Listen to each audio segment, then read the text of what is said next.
Welcome to the Accidental Experts podcast. I'm your host, Bryce Hamilton. I'm a licensed clinical social worker and a child and family therapist. I have been in practice for over 15 years, and I'm also a mom of 4. So I know the challenges both professionally and personally. I'm so glad that you're here today to grow your parenting toolbox. Please come as you are and be ready to learn. My goal is to make you the accidental expert so that you can raise healthy humans. Hi, everyone. Welcome back. I'm so excited to introduce you to Katherine Hood. She is a self-leadership relationship coach who helps people stop outsourcing their peace and start living the life they don't need a vacation from. Her work focuses on emotional clarity, self-trust, and understanding how thought creates experience in real time. She brings a grounded, no-fluff approach shaped by years of discipline, resilience, and real-world living. With that, let's welcome Katherine.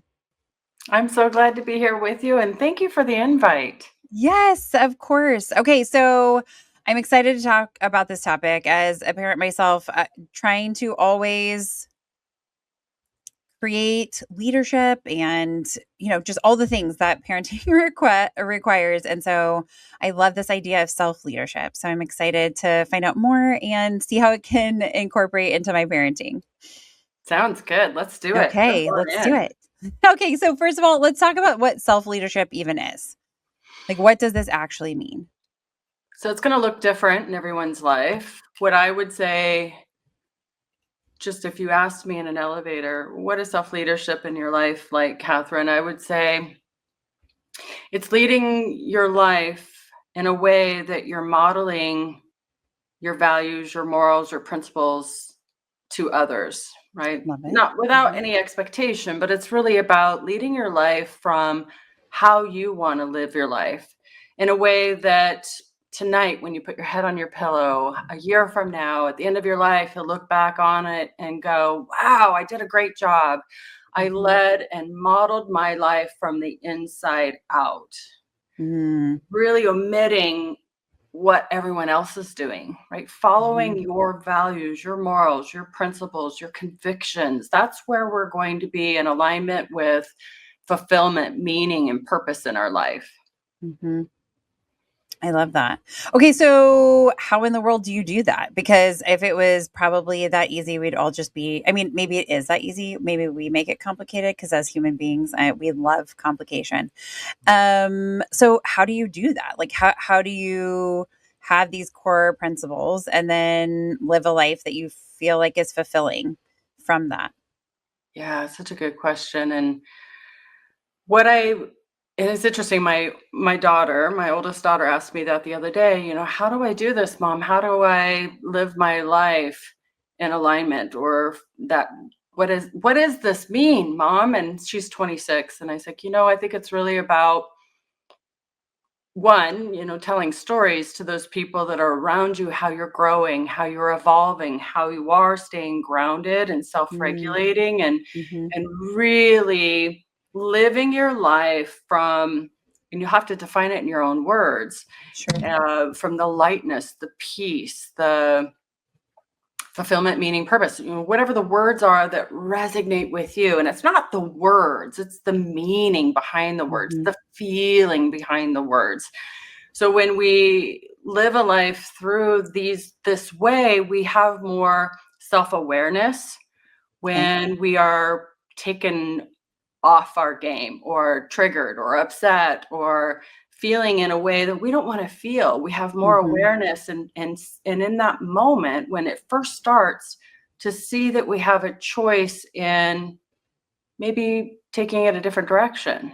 Okay. So if someone triggers you or upsets you, says something that you're taking is personal or meaningful in a way that triggers something in your body, you can go, how do I want to feel right now? Right. So it's about self-regulation, being grounded, and seeing in that moment that you have a choice to be upset, or you have choice to seek to understand what happened here. I have this feeling in my body. Did you mean it this way? Or is there something else that I'm missing here? So it's about also communication, but it's also seeing that you have choice in the moment to be upset or be neutral, for instance.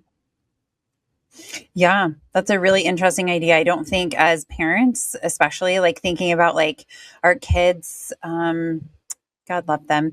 They really, know how to, I mean, they've studied us since the day they were born, right? So they also know how to elicit a lot of response out of us too. And sometimes it's on purpose. Sometimes I don't think it has nothing to do with us. It's just about them doing their own thing and not thinking about us.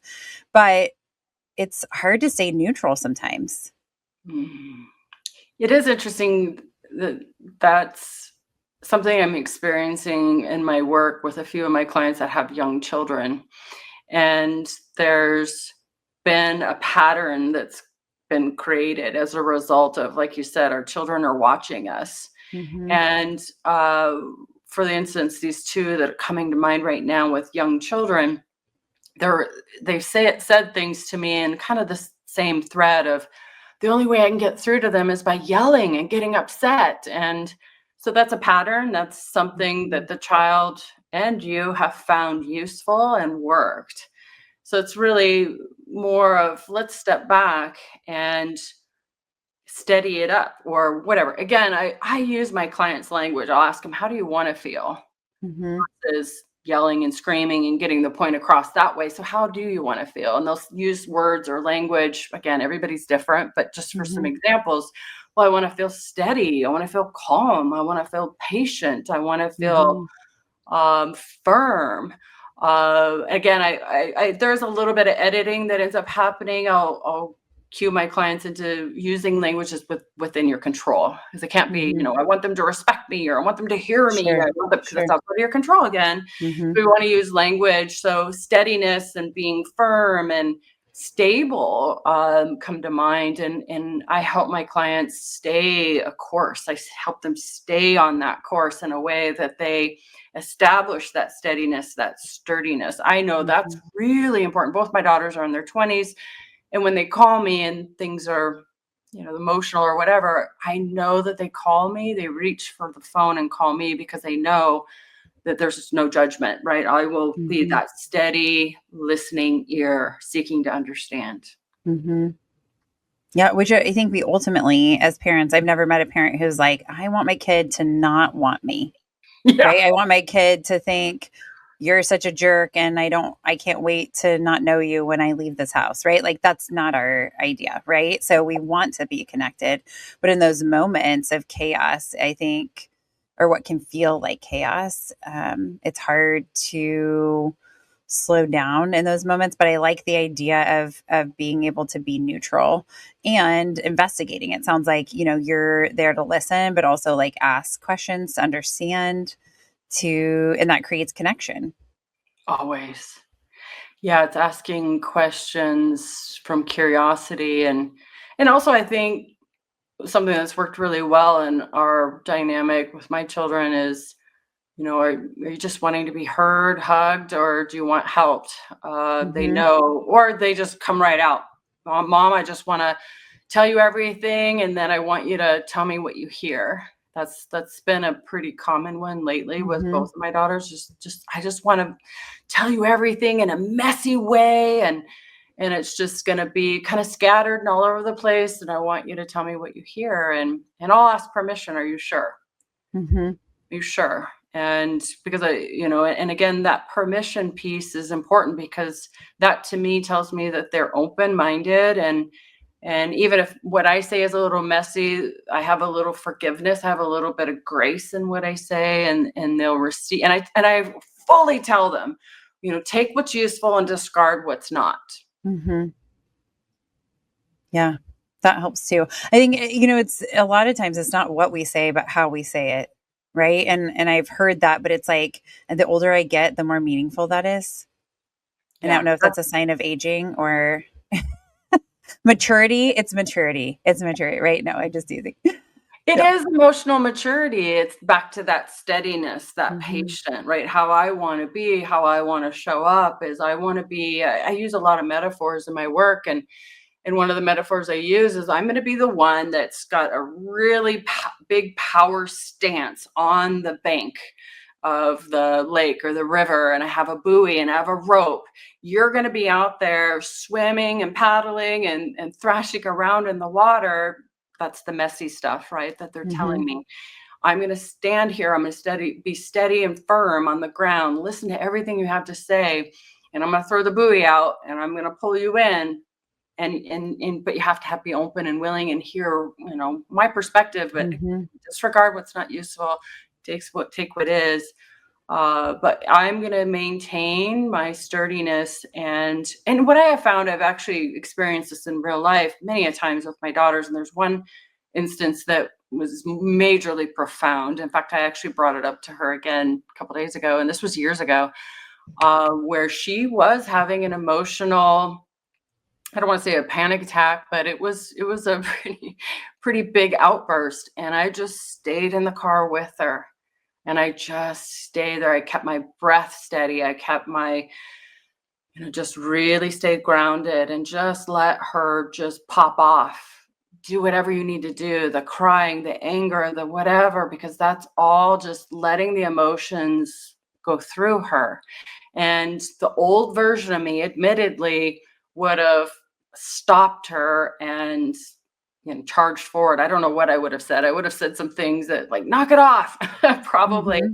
But when you hold space for them and allow them to thrash around and be messy and stay sturdy and steady and patient, then you're also exhibiting, again, that's that self-leadership. I'm leading by example. I'm modeling that I'm a safe place. I'm modeling a way to navigate this in a way that it's okay to be angry and upset and cry. It's the ugly cry. It's okay. I'm here. And I'm whatever we need to do or whatever, however I can support you. But the next words out of my mouth are going to be, how do we move forward from this? What are the steps that will lead you out of this? Some language like that to reinforce that when we focus on the problem, it's going to feel bigger and heavier. Or I'll shape their mind into creating, innovating, and even if I have to collaborate with them in a way of creating some steps forward. If I get involved, they're going to be crazy and wild because I know that they're not going to take any of them. I want them to be the creative one in their agency and their choice forward. Yeah. What do you think it sounds like you have a new approach to parenting than you did when maybe your kids were younger. What do you think your new self would do with young kids in those moments of like, they may not know what the solution is? Cause I think about my 3-year-old and, sometimes he'll be like, his birthday's coming up. Excuse me. And he was like, is it okay if I don't invite one of my sisters to my birthday party? Right. Like, just like things that you're like, that's so mean. Right. But like they had just gotten in a tiff about something. Right. And so he's trying to like have some agency and control and be like, see, I have control. You don't get to come to my birthday party. Right. Which I'm like, where did this come from? But you send your kids to school and sometimes they learn things, but it's like, you want to be like, I mean, no, that's ridiculous. Like, don't say that. But then it's also like, okay, how do you stay in those moments? Or you're at Target and they're throwing a huge fit and right. Like, how do you walk your kids out of it? So 3 is quite young. But I've also ran into some very intelligent 3-year-olds. Definitely the state of mind is reading the room, I guess is another way to word that. I wouldn't have a conversation with a 3 or even a 30-year-old when they're in the tantrum. Sure. Right. They're just tunnel vision. It's me. So reading the room and bridging that with understanding, seeking to understand and gain clarity and ask questions that's age appropriate. Obviously, with each kid, it's going to be different. But I would want to understand because if we blame or shame or guilt them into something that's really important to them, I think that those type of conversations carry with them for the rest of their life. So it would really be about, again, leading by example, having a conversation when things are less heavy and less charged in a way that they still feel like they have agency. Mm-hmm. And again, it's really learning to validate their thoughts and their feelings. Their feelings are coming from thoughts or stories in that Mm-hmm. moment. So for sure, that's valid that you don't want your sister to come. But let's talk about this later after we've had a Mm-hmm. nap, maybe ate. I know when I'm hangry, I make poor decisions. Yes. Yes. Yeah. Yeah, that makes sense. Okay, so how do we okay, so I'm thinking about parents who may also this new like self-leadership of like being really thoughtful about how they're engaging the world and how they're pulling their core principles and values and morals into their everyday life. This may be a totally new way of being. Um, what do you think they can do to help them reconnect with their kids? Like, so maybe connection is a core principle that they have. How do we do that with also honoring this like self leadership part? Do you think, like, give me what comes to your mind when you think of that? So I guess maybe a little bit more context. So connect with a child. So I'm thinking like maybe like there's been some type of disconnection or like maybe we've hurt their feelings and or we've caused an emotional wound, and so that kid is kind of pulling away from us. Maybe they're like a preteen teen, and we've before this awareness of like how we could do things differently, we were just reacting to every situation that came up. So I'm thinking about having this awareness, wanting connection with our kids, and then wanting to also like repair that piece. Repair is huge. So repair comes to mind. Own your part in the conflict. Mm-hmm. I think that's really important. Fall on your sword and admit that you're human, that you make mistakes. I can't tell you how many clients that I work with that refuse to take ownership. When I first start working with them, they're like, no, it's their fault. Blame, complain, finger point. Mm-hmm. So it's really there's some part that's been played there, and oftentimes it's defensiveness Mm-hmm. or expectations or assumptions that So a lot of times with clients, we'll play around and look at where's the ownership, where can you fall on the sword, where can you admit that I would do things differently today than I did Mm-hmm. yesterday, or whatever the incident is, or maybe it's been over months or weeks or even the last year. It's really taking ownership. And I think one of the things I realized with my children was they had told me at one point, Mom, everything you touch turns to gold. Everything you do is, works out for you. And so what that ended up doing, it created this culture where they didn't feel safe sharing their mistakes. Mm-hmm. So the more I share with them things that have gone south in my life, and it could be from the micro to the mega. And when I share with them, it's like, you're not going to believe this is what happened to me.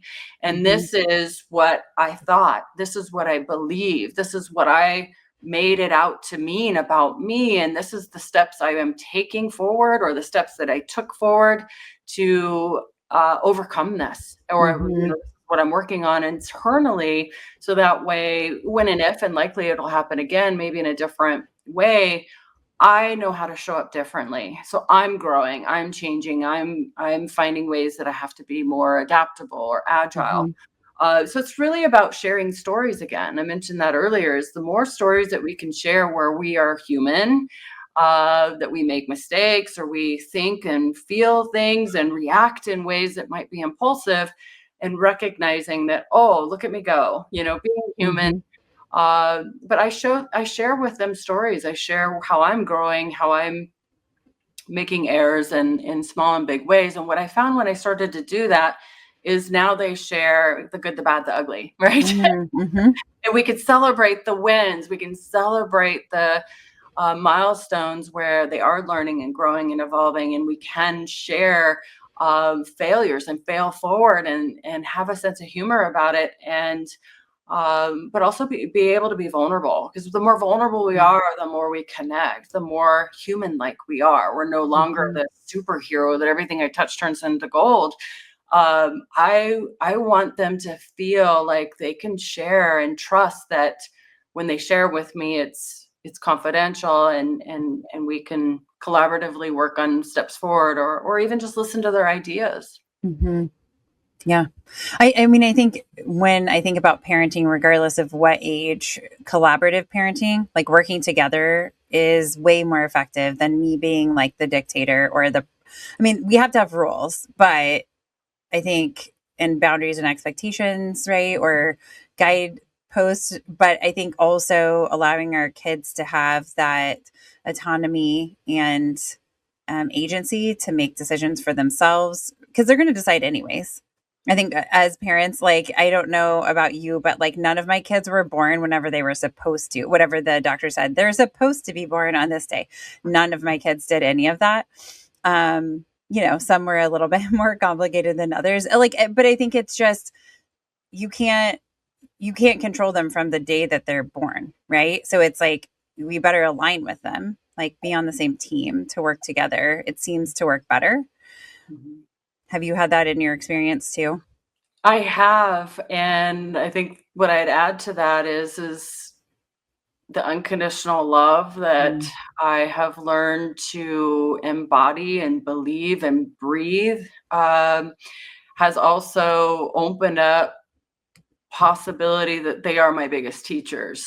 You know, the people that you're closest to, that in relationship or spend the most Mhm. time with, are your biggest teachers, right? They're going to show you your blind spots. Those are those Mhm. triggers, or those moments where, you get like, what? Mhm. So they are my biggest teachers, and I appreciate them more than I think they realize, in the space of uh, their strengths, their skills, their talents, the things that I appreciate and admire about them are different than me. I don't want two more versions of me out there. I don't think the world could handle it. So they are very, very different than I am, and I brought them up that way too.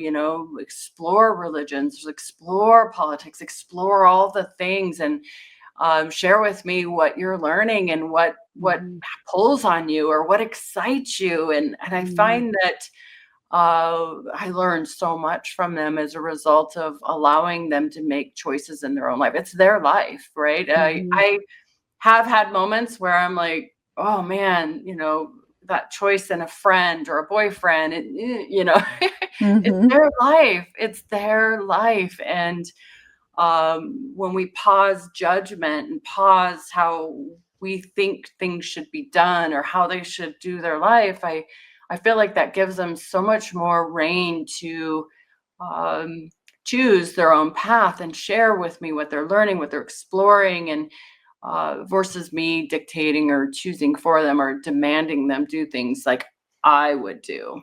Mhm. How do you how do you think you handle like the boundaries or like expectations along with them making their own choices? How do you balance that? So in my work, it's called personal boundaries or limits. And so it might be different than the definition of your audience or yourself. Personal boundaries or limits to me are internal limits or bumpers in my own life that Mhm. protect my mental, emotional, and physical energy. So my personal boundaries or limits are not expressed outwardly. Got it. Like, I just know when to say yes, I know when to say no, I know when to toggle back. I'm really about focusing on, again, that self-leadership, and knowing, how much energy do I have today, or this week, or this month, and am I allocating that out in a way that I show up as 100% to my husband at the end of the night, Mhm. where we can laugh and share what we're learning and how we're growing, and mistakes that we made throughout the day, and what we're doing to solve those. So to me, it's about really boundaries to me, or something that are internal limits. My phone is off at certain times. I don't have notifications at certain times. I don't check my email. I don't scroll Mhm. at certain times. Like, there's limits that we set that have been naturally created over time in a way that's no dictator, no villain saying you must do it this way because I do it this way. It's just been this natural progression. And again, when you self-lead, when you have a really healthy relationship to your body, right? You're taking care of your health, hydration, food, exercise, whatever your body needs, and a healthy relationship to this life in a way that you are grateful for every day and every moment. You're growing and looking for ways to expand. The relationship to others becomes easy and natural, right? So the energy you bring into every conversation is authentic to you. Again, back to how do you want to feel really helps you solidify and get clear on what your values, morals, and principles and convictions are without having to list them out or memorize them. You'll just live more authentically. So I'm not sure if I answered your question correctly, or how you were leading it to, but that's just kind of the way, the foundation that I come from. Yeah. No, that's helpful to know. I guess I was thinking, in terms of parenting, like we have like boundaries for kids, like having a curfew, right? So my kid might be like, well, I feel like we're not to this place yet. My oldest is only 13, but like I'm going to stay out till midnight. And I'm like, well, I'm sorry, your curfew is 11. Like, how do we navigate that kind of conflict, do you think, with this type of framework? If in that situation, on a 13-year-old wanting to be out till midnight, I would be curious, what is this that would require you to be out till midnight? And really get all the data versus enforcing curfew or rules that are household rules. I would want to understand, because if they're bringing this up, there's something driving it. So I'd be Sure. curious, who, what, where, when, why, what's going on. Again, that's leading with that curiosity and wanting to understand what is unique about this, and will you be safe? And really coming from that unconditional loving and that care and that warmth and wanting to understand, and who knows what the idea or the concept is, what needs are there, but likely, hopefully there's some place where it's safe and they can spend the night versus being out on the roads at midnight. Sure. Safety would be of most concern. But if it's something that's not safe and not, I would want to be able to have a healthy conversation about it, in a way that they come to the conclusion that maybe staying out to midnight isn't the safest bet for them. In a way, it's constructive conversation where they come to their own conclusion, figuring out their own solutions, and maybe it's collaborative in a way that maybe it's not till midnight. Maybe it's I pick you up at 9:30 to make sure that you are in a car of someone that's sober and responsible or whatever. I think that there's room for being adaptable and adjustable if they have a valid reason. It's something that's very important to them. Maybe it's a sport or a hobby or an interest of theirs that they're passionate about or excited about. I would really want to know what it is. Now, obviously, again, if it's unsafe, then we need to, they need to see that clearly in a way that they come to that understanding in the conversation without dictating and demanding and pressuring or, one way to word it is fearful parenting. Is felt by the children. They feel it, they know it, they sense it. And oftentimes what they do is they become very defensive, or secretive. And we don't want to be in a relationship with, have a relationship with our child where they're hiding things, being secretive and so forth like that. I think I was very, very fortunate retiring at 35. I was able to I kind of did things in the reverse order. I had a very vibrant career and a workaholic. And when I sold my company and retired, I kind of did things on the flip side. I got to spend about 6 solid years with my daughters before they moved out. So I was the parent that was there with the eyes wide open and really supportive. So I kind of did things in the opposite. No, it's lovely. Yeah, totally. I mean, I think we all come to life in the way that we do. And so that's great that you're able to do that. I think, yeah, that's, being able to be present, I think, is something just really important to parenting too. Is I think sometimes I find myself so busy with work or other things that then I can find myself feeling emotionally disconnected from family. But that's the most important thing. I heard you say earlier that you protect your energy so that at the end of the day, you have enough energy for your husband or that relationship. How do you do that? That's again, when we do that self-leadership work is a lot of connecting with your body, Mm-hmm. self-awareness, really understanding. Like today, I woke up and for whatever reason, my energy is a little less than it normally is. I think of Mm-hmm. our energy is like a battery, and if I wake up at 100% battery, then I know, how to spread that energy out in a way that I'm honoring my body. And so today it was probably at 75% when I woke up. And so I did remove some things off my plate that were optional, not Mm-hmm. necessary, and taking breaks. And so it's really, I think in it, when we get really sped up, right? So if we envision ourselves, this is me, the workaholic me. I was going 180 miles an hour. Mm-hmm. Just think about a car going down the road, 100, let's just say 180 miles an hour. I was going so fast that I wouldn't even be able to stop for a dog or a deer or someone in Sure. a wheelchair. I was just Yeah. sped up, going so fast and impulsive and reactive. And I would have told you back then, well, that's made me the success that I am, right? I could give you loads of evidence and proof that this is benefited me and this has made me successful. But if Mm-hmm. I knew what I know today, meaning going maybe like 20 or 30 miles an hour, I not only would have gotten the success that I had, I probably would have been lethal. I would have been more strategic. I would have uh, not have eroded away my thyroid and had chronic stress and neck pain and back pain and all the things that went with it as a result of that workaholic. And I'm a morning or a night person. All these things that I did, I would have been on vacation and fully unplugged. Like I'd be on Mm-hmm. vacation at the pool on my laptop.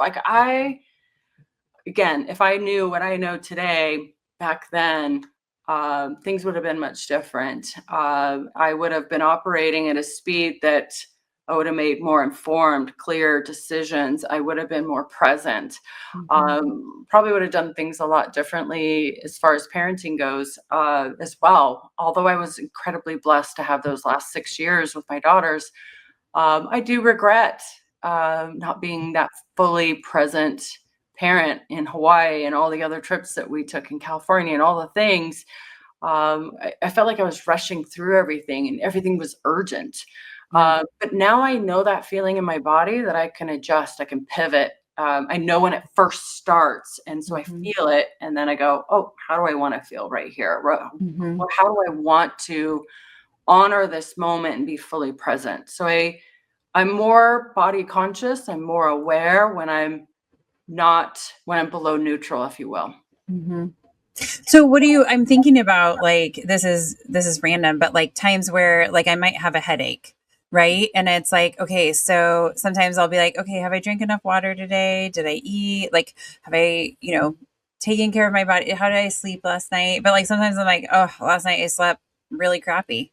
But like I can't go back to bed. I've got like I got, people that I'm responsible for or things I have to do.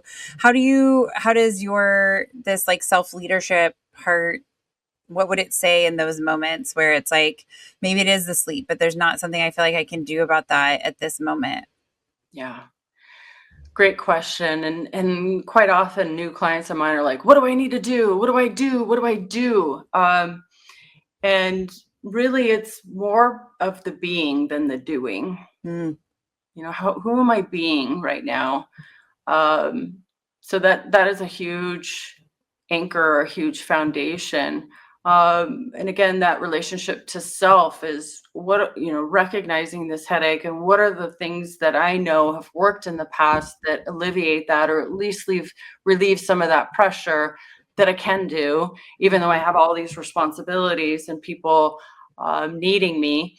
What are the things that I can do to mitigate that to the best of my ability, mhm, and being the best version that I can navigating this headache. And maybe it is that disclaimer throughout the day. Mommy's trying her best. I have a really bad headache, and so I just want to let you know, I am not at my best because of this Mm-hmm. headache, and just give me a little bit of wiggle room if you could. And I don't think a 3-year-old would quite comprehend that. Maybe a preteen, maybe a 10-year-old. Mm-hmm. Maybe they go, oh, I'm not going to ask mom about, this bad grade today. I'll talk to her about it tomorrow. But yeah, I think disclaimers is really important. I'll do that, with my husband. It's like, hey, just heads up, didn't get good sleep.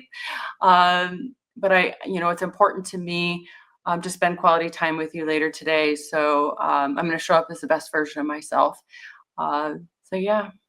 I love that. Yeah, I think it's hard because sometimes I find myself just like thinking about like giving everything, and then when by the time I get the kids to bed, and then it's time for my husband and I to spend time together, I'm like, I have nothing left. But I don't really like that. It's not lovely. Like that's not how I want to feel. But Mhm. sometimes it's like you've given so much throughout the day that there's not a lot of things left. So it sounds like it's about like reassessing and in your day of like, okay, if I didn't like how that worked out, what can I do tomorrow that's going to be different and better to improve this outcome? Yeah, I call that setting yourself up for success. And what I have found, and I did this in all throughout this year, 2025, is I did a lot of pruning. So it's pruning the hedges. And when we prune the hedges or the rose bushes, it allows for new growth. Mm-hmm. So I've really drilled down in one specific thing. And that was the one thing that I find fulfilling and meaningful. And it's offered a lot of growth for me. And I've really alleviated a lot of other things or responsibilities or groups or associations and all sorts of things. Like I've really scaled back, and it's taken a year. Like some of those things we are so deep into, so it's not like, oh, I Mm-hmm. quit, So Yeah. I'm finishing things off, and I'm Mm-hmm. eliminating things out of my space and responsibilities to free up more space for those things that I deeply care about and are important to me. Mm-hmm. But it is important to set ourselves up for the best success, and oftentimes that is setting those internal limits and boundaries. And the thing too, and the older version of me is I thought I was a night owl, but what I was actually doing was fighting my body's natural desire to go to sleep. Like I'm naturally asleep by 8:30, almost to the minute, to the second every night, and my body wakes up naturally. And I tell you what, that is a completely different experience during the day. I used Oh to yeah. fight my sleep and do things that, it was work or, social media, not so much back then, but more, watching movies and just resisting going to sleep. It was almost like this inner rebellion. Mm-hmm. Because I felt like, well, let me figure out what my natural sleep rhythm is. I discovered that I'm actually a morning person. That's wild to go from one thing to the total opposite. Yeah. So would you stay up really super late doing things before and then get up super early so you were like super deficit in sleep too? Yeah. Yeah. Yeah. I mean, I've definitely been there. I don't like to live there. It's not enjoyable. But I Yeah. fought it. Like I wore that night owl badge like it was some sort of, I don't know, superpower, or I'm better than everybody because I can do this. I don't know what it was. Like, what was I thinking? Hmm.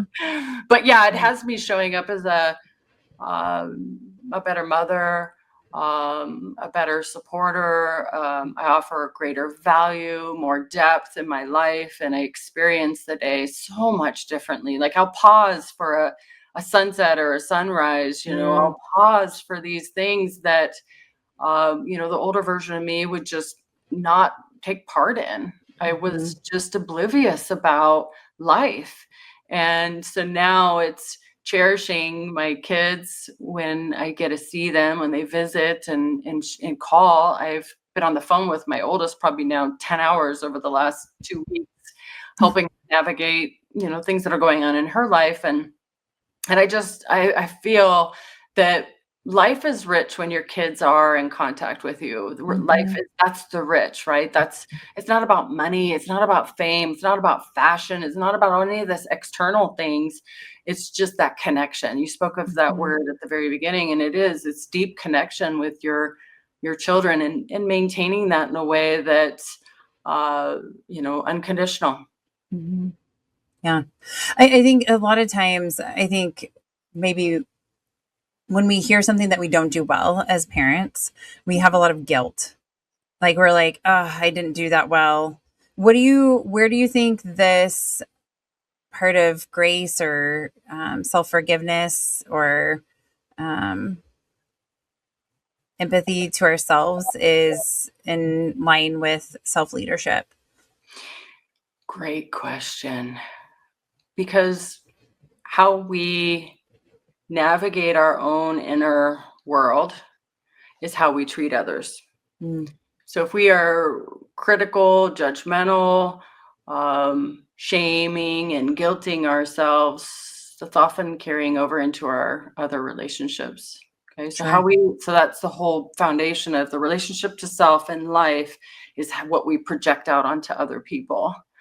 Mhm. So we've all met somebody that's bitter and resentful and angry and judgmental, right? To me, I have such compassion and warmth towards that person Mm, because I know that their inner world is just heavy and brutal. Their inner voice is just 10 times as harsh, maybe 100 times as harsh to themselves.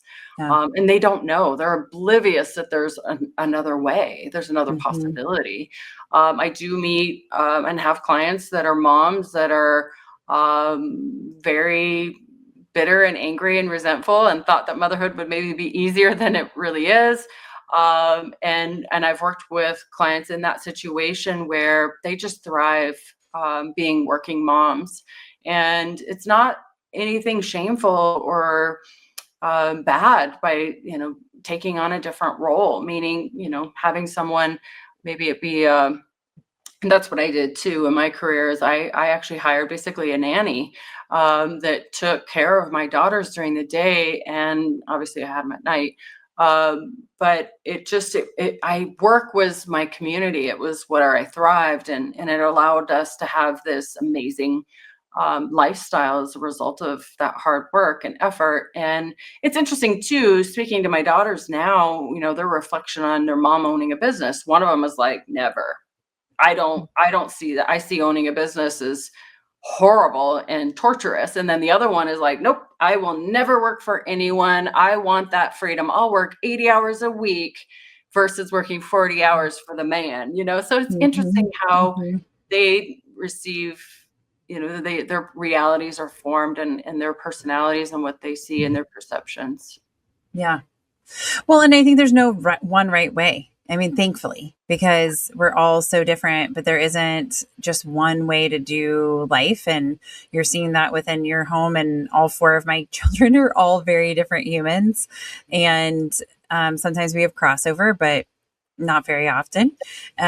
They're kind of doing their own thing, and I love it. But it also is challenging as a parent because there's no copy paste, Yeah. There's right? no It's manual. no.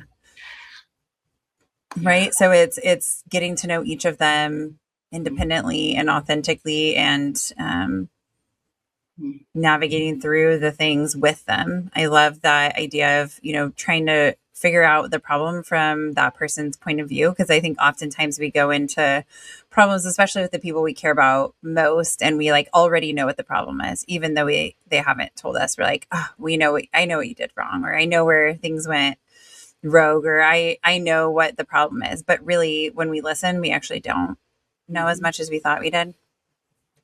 Yeah, they're on their own adventure, and we're riding shotgun, right? We're there, and as I kind of said earlier, is it's just being holding steady and being that firm person on the riverbank, or the side of the water with the Mhm. buoy and the rope, and I'll throw it in, and I will, but they have to want to grab that buoy. They have to want to save themselves. They have to learn from their mistakes and their failures. I have also coached individuals as adults that were, had helicopter parents that rushed in and fixed and solved all their problems, and as adults they are completely lost. Mm-hmm. don't know how they're very problem focused and they weren't taught the skills of solution focused or brainstorming innovative, creative ways to move forward. And there's not one way to do that either. I think the Mm-hmm. more creative and expansive we are, the more they learn and grow that muscle. And then the next thing that happens, they are like, oh, I've been here before and I know how to brainstorm. I know how to be Mm-hmm. collaborative. I know Mm-hmm. how to resolve this. Yeah. How do you stay that grounded person, right? Like when your kids are struggling, like what if they don't want to grab the buoy? Then they don't. Mm-hmm. How do you tolerate that as a parent? It's I actually experienced this about a week ago. My daughter coming over and just in such a tough time, right? And I felt this tug, this well-meaning, well-intended, loving nudge to save, fix, resolve. Mm-hmm. Um, and I felt that nudge and that pull, and I just sat with it and held it and befriended it, that thought, that feeling. And in the moment, what rose for me, what spoke to me is just listen and let my mind settle Mm-hmm. and allow her to process vocally what she's going through. And when I stayed quiet and I stayed grounded, she was able to see her error um, in her perspective and in her judgments out loud. Like she's like, now that I say this out loud, I can see where I need to take ownership and I need to repair. And so that was really beautiful to witness that. I think that when I felt that nudge and that knee jerk reaction to jump in and fix and solve and give her a Mm-hmm. solution, I would have almost prevented her from figuring it out on her own. I would have almost that was such a great opportunity for her to see that she can do it, that she's Mm-hmm. capable, that she's okay, that she is safe, and I know in that moment that in that spirit that she'll carry that forward. Her brain will remember that, like, you Sure. are capable, you are strong, you are enough. Mm-hmm. Yeah. And I think it's hard because you want to give the solution because you want to help them get out of the discomfort as quickly as possible. Yeah. But that's a me thing. Yeah. And we grow as human beings in the discomfort. Mm-hmm. So if we protect and bubble wrap our kids and keep them in the zone of comfort, we're kind of doing them a disservice. We are, right? So I want to teach my kids how to fish so they can eat for the rest of their life. I don't want to give them the fish. I want them to, um, again, I model that. I Mm-hmm. tell stories all the time, and it could be on the simplest thing, just yard work, or we got a puppy that's 4 months old, and navigating that. I had a knee jerk reaction to when we first got him to race out there and meet his every single need. And Mm-hmm. what I knew was going to happen, and this happens with kids too, is when we go in and rush, as mothers go in and rush and solve the child's every little need, we're overperforming in the dynamic as long as the dad is available and so forth. So like my husband, if I went in there and jumped every time the puppy cried or whined or needed something, then I'm saying I'm going to do everything. You Mm-hmm. just sit back and don't worry about it. I will take care of everything. And so that's me overperforming. And then naturally, obviously, my husband's going to underperform. Well, she's Yeah. got this, right? We're creating a pattern. So I Mm-hmm. knew I felt that reaction and I'm like, nope, I hear him, taking care of the puppy's needs. Mm-hmm. Oliver's his name.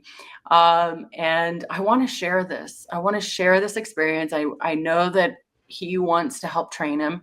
And that's important to me to share this. So I'm Mm-hmm. going to not jump up every single time. Yeah. Yeah. Which is hard. I think, especially as women, we can do it all. I mean, I or know. so we've been told. And so it is so hard when you do want you do. And I know for me, like I jokingly say, but in seriousness, I'm a recovering perfectionist of like, I have learned to like set the things to the side of like, you know what? Mhm. I'm okay. Like somebody else can do this. Like it Yes. used to be where it's like, okay, we're hanging pictures. I'm going to hang every single one of them because I don't want anyone to mess this up. Or I'm right. And it's like, but that's not really, I think, in line with what you're talking about, this self leadership of like, it's not in line of this feeling of like value and community that I want in our household Mhm. of like everybody can bring value and that we can work together. And so, like, if I do it all, Mhm. that's actually in opposition of what I want. Mhm. And so then I get in my own way. And I find that like that's more of the problem than anyone else. Like I'm the bigger problem. Yes. It's so funny as you were saying that. I recall last week, I don't even remember what we were doing, but I turned and looked at my husband and I was like, "I wouldn't do it that way." And then Mhm. the words came out, and I looked at him and I smiled and I said, "But I appreciate you helping, and I am going to allow you to do this because I can see that you have good intentions." And he just laughed, and then we just carried on. But Mhm. that perfectionism kicked in that moment too, that Mhm. old tendency, like that old version of me of wanting it done this way. Yes. This is the only Yes. way. Yep. And he knows that that's something that I've worked on in the past, and it, raises its ugly face every once in a while. Yes, I do totally. it that way. Yes. Yes. It's we're all people in the process, right? No one has gotten to whatever the end is, right? No perfect person exists, which is part of the lovely and messy part of life. Yeah. Yeah. Anything, Catherine, that I have not touched on that you think is been important information that you shared with clients or that you've used in your own life? Mm.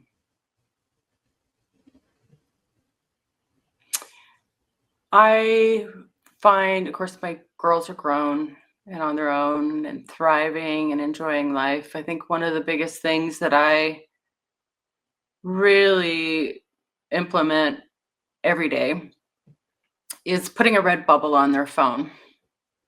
And what I mean by that is a call or a text, um, with no expectation. Mhm. Just putting a bubble out there that mom's thinking about you. And it could be a picture of something silly or funny, or my sense of humor is different than theirs, and that's okay. Mhm. But what I appreciate about that is, again, the older version of me would want some sort of response, Mhm. desire or expect a response. And both my daughters operate differently. My youngest, I think what she does is she looks at all her text messages once a week. And so then I get this like long dissertation of answering everything or comments or whatever. And Mhm. that's beautiful, right? So she has some very firm personal limits or boundaries of her phone access and what she does Mhm. with that. And that's so beautiful. I think that's Yeah. amazing.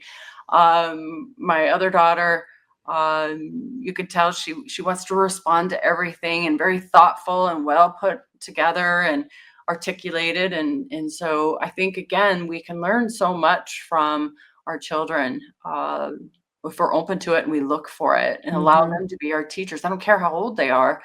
Even our puppy, he teaches me so much about patience and unconditional love, and he also responds so well to reward. I Mhm. know that I raised my kids the opposite of the way I was raised, and I purposely did that. And it was about reward and celebrating the wins and valuing time and all the different things that lacked in my childhood. And Mhm. I'm very proud of breaking generational, um, whatever you want to call it, style of raising. And Yeah. again, there's no manual, there's no right way. And I don't, um tout or say there's one way of doing things. I really support my clients in self-leadership and being a leader in their household and in their own life, and Mhm. modeling how to be, more steady. But again, I use my clients' words, whatever they come up with, and I feel like that really, kids watch everything. You said something earlier, Mhm. I don't recall the word, but it was very much about they watch everything we do, and they're, putting it in the box of, well, I would do that, or I wouldn't do that, or that's good, I'll keep Mhm. that, or I won't do that. And Mhm. they're just sponges. And again, something else I said was, we're not perfect. And the more we are vulnerable and share with them, and it doesn't need to be adult stuff. So I'm not Sure. saying that, but things, because we do make mistakes. We bump into Mhm. curbs, we whatever, and just sharing with them how you're self-regulating, how you're instead of getting angry and making that bigger than it really is going, how are you processing this? How are you Mhm. navigating the bump on the car, or the dent on the car, or the scratch? What are the things that you're doing to solve that, and teaching them those life skills in a Mhm. way that, school doesn't teach that. Sure. Um, Yeah. so yeah, This has been such an amazing conversation, Catherine. Thank you so much. thank you. Thank you for the invite. And this was fun to share the space. Thanks again for your time today, Catherine. And thank you for showing up today to grow your parenting toolbox. I think it's so important as parents that we're learning new things and trying new skills and figuring out what the best strategies are for us. So I hope that you have learned some tips and tools from Catherine today that you can use in your real life starting right now. With that, I will ask you to go ahead and hit the subscribe button if you would on the platform you listen to. We would love that. Then you get every episode that comes out and you can know what our new content is. And if you would follow us on Facebook, Instagram, TikTok, and YouTube, and keep the emails coming, people. I love the emails with topic suggestions for future shows to accidentalexperts@gmail.com. Have a wonderful day. Some words from our legal team.